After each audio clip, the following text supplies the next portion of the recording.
What has been the difference between 2020 and 2024? It's been a fascinating election. In fact, it's been more fascinating for the Republican candidate Donald Trump than it was for Joe Biden. So this is how the comparison unfolds for both these presidents. If you look at 2020, the electoral vote that Donald Trump got was 232.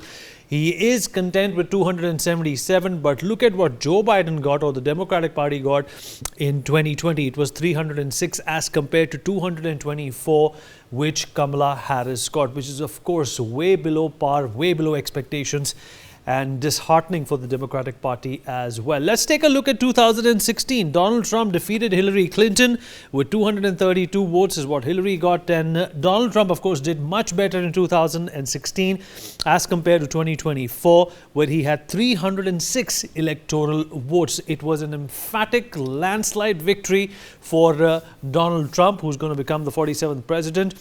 The popular vote comparison, if you look at what happened in 2020 vis-a-vis 2024. In 2020, of course, Joe Biden, who got 306 electoral votes, was at 51.3 in terms of popularity, which translates into 81,284,666,000 votes. And in 2024, Donald Trump at the same spot with lesser figures in terms of the total number of votes he got, but the popularity that he garnered is at 51.3%, and it remains the same. Remarkable it is for Donald Trump.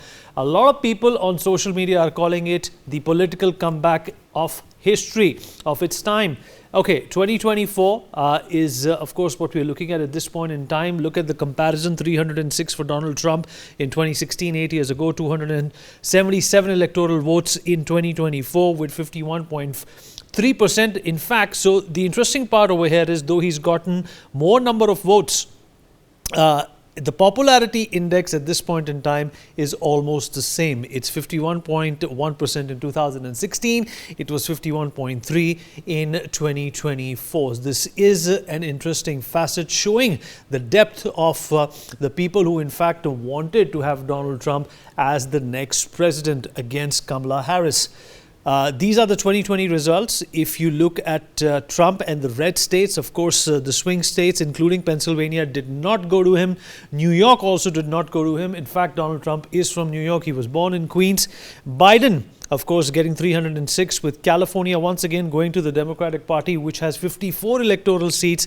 And here again, California has gone to Donald Trump. But if you look at Arizona and Nevada, which have not completed counting, are in fact going the Trump way so far. In 2016, once again, Donald Trump got 306, and if you can see, it's a sea of red, sporadic colors of blue in the middle. Of course, some of these states, including Washington, Oregon, Nevada, Colorado, and New Mexico, always vote Democratic, and that's exactly what they did this time as well. But the swing states in 2024 going the Trump way, and Harris, of course, losing out on these important states. Though, of course, she did 10 visits in these states in the last few days, but that did not translate into any kind of a victory lap for Kamala Harris. Okay, Wisconsin, an important state for Donald Trump. In 2024, he got 1,638,000 votes as compared to Joe Biden, who got about 1,630,000 votes. So not much of a difference.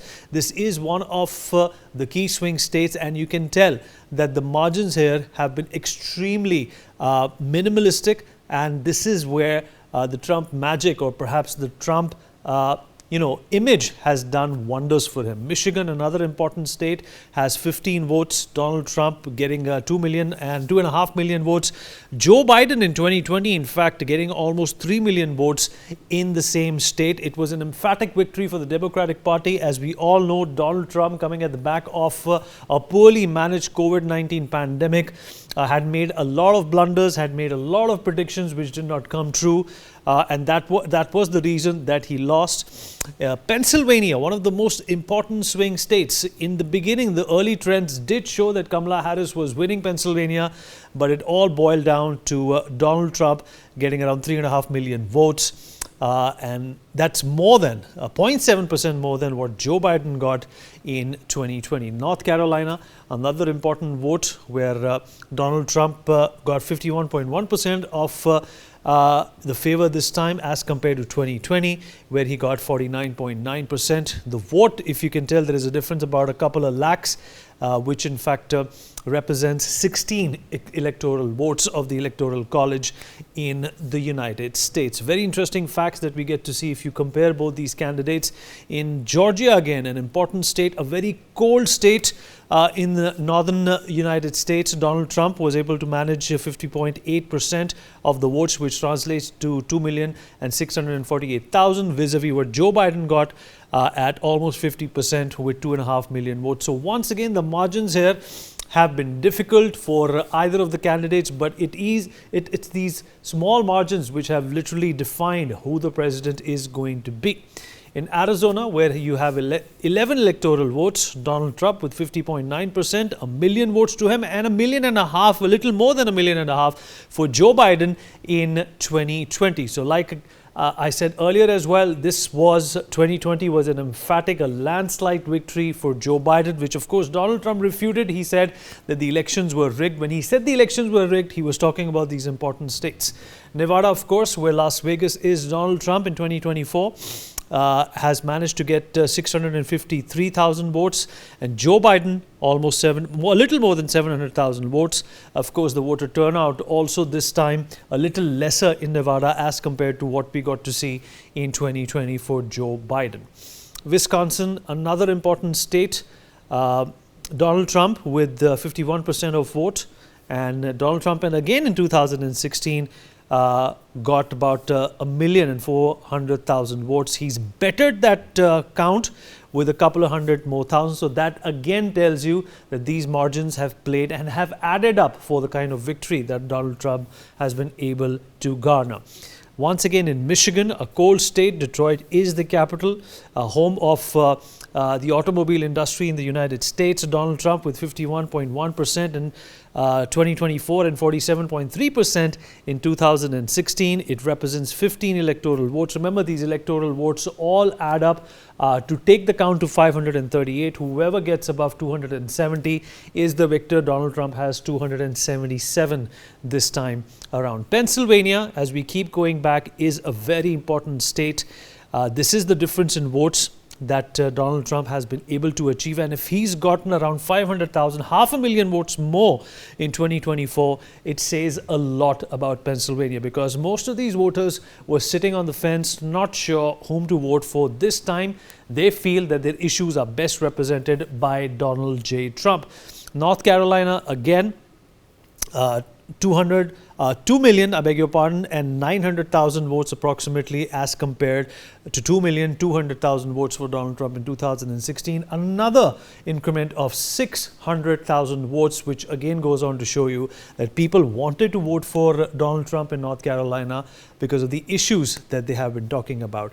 Not much in Georgia, though, in comparison to what we got to see for the Democrats. But for Donald Trump, once again, there is an increment of 600,000 votes right there, which raises up the percentage as well. That depends on the voter turnout too. But this again solidifying that same message that it's these 100,000, 200,000, 300,000, 600,000 number of votes which have added up to take Donald Trump to that very handsome tally. In Arizona, once again, of course, there is a dip for Donald Trump in Arizona, up for about 200,000 votes. This state represents a hot state right next to Nevada. This represents an area where there is a lot of Puerto Rican and Latino population that in fact should have voted for Donald Trump after the comment that was made by Joe Biden, but perhaps that did not resonate too well with them. Okay, this is Nevada. Once again, in 2016, Hillary Clinton, who lost to Donald Trump, did not get a very impressive tally. She got about 500,000 votes as compared to Donald Trump, who's almost secured 1,700,000 votes in Nevada, which is a popular state. Donald Trump has opened casinos in Nevada, similar to the ones he has in Atlantic City, the Taj Mahal. Georgia, Joe Biden doing averagely well, but again, the point that I was making, that Donald Trump raking in another couple of 100,000 votes in 2024 for these 6 electoral votes to leave the Democratic candidate Kamala Harris behind. And these are some of the big flips, if you can call them, or some of the smaller takeaways which have resonated big for Donald Trump. In 2024, Nevada has given Donald Trump 653,000 votes. If you compare that to 2016, with Hillary Clinton, he's done much better, but not as well as Joe Biden did in 2020 with almost a little above 700,000 votes, which is, of course, 1.4% more than what he did in 2016. So this is how the cookie has crumbled for Donald J. Trump. For more such videos, subscribe to the NewsX YouTube channel, hit the bell icon.